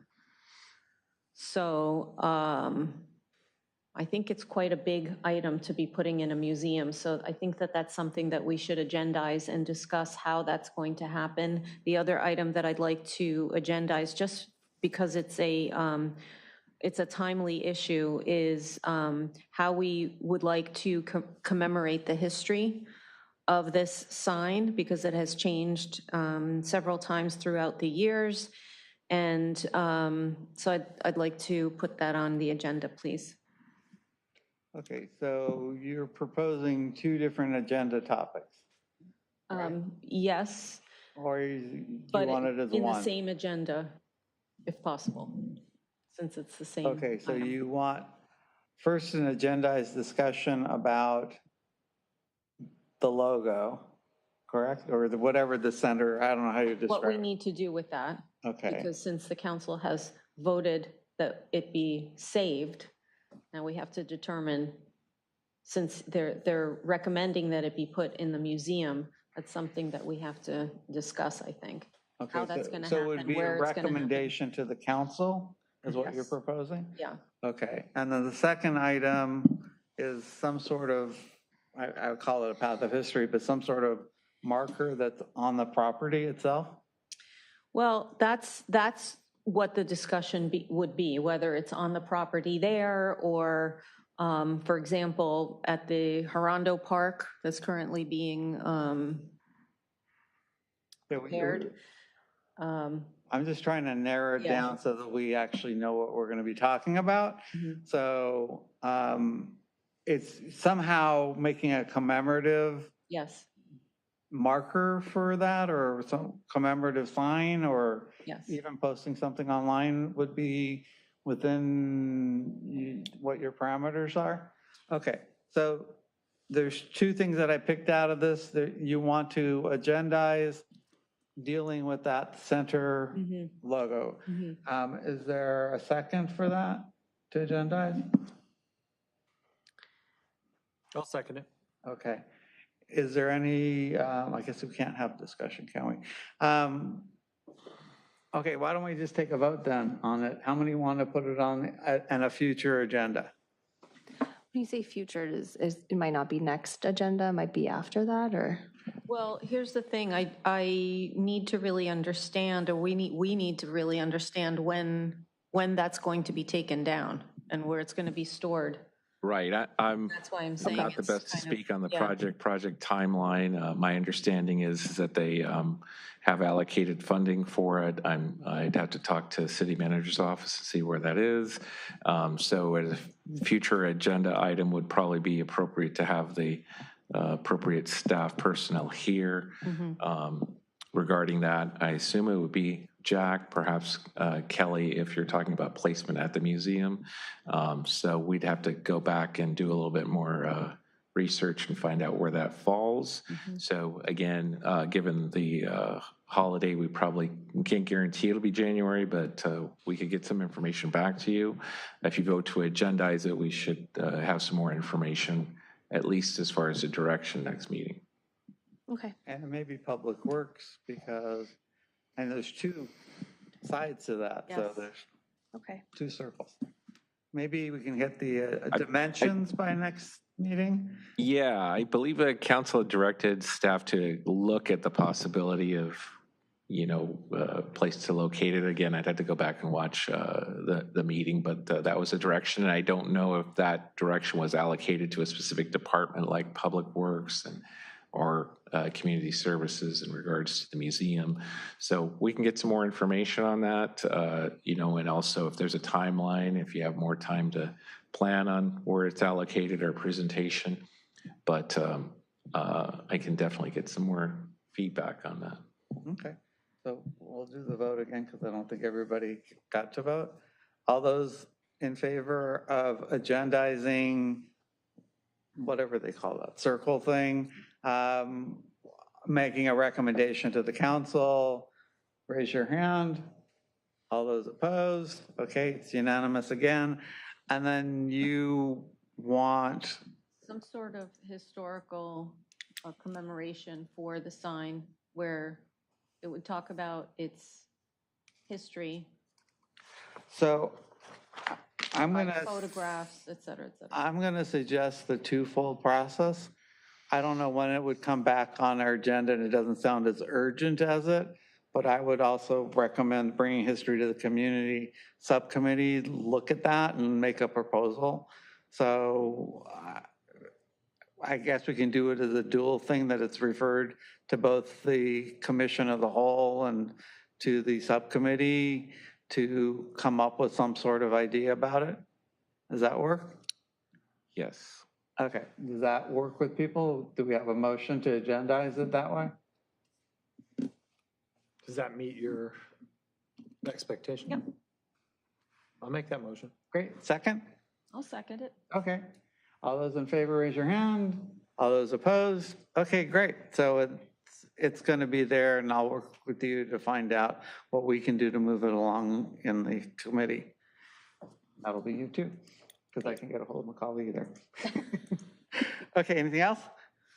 I think that was it. Thank Okay. you. Commissioner Lang? I don't have anything. I'm excited to get this budget, some budget ideas to the committee. So I'm going to leave all my things for that. So. Okay, Commissioner Yusufi? I also think most of my items were discussed earlier, so I don't have anything further. Commissioner Caldwell? No, I think the discussion about how we could be of assistance to the city council in relation to the signage is a good thing. Okay, great. And I have nothing this time. So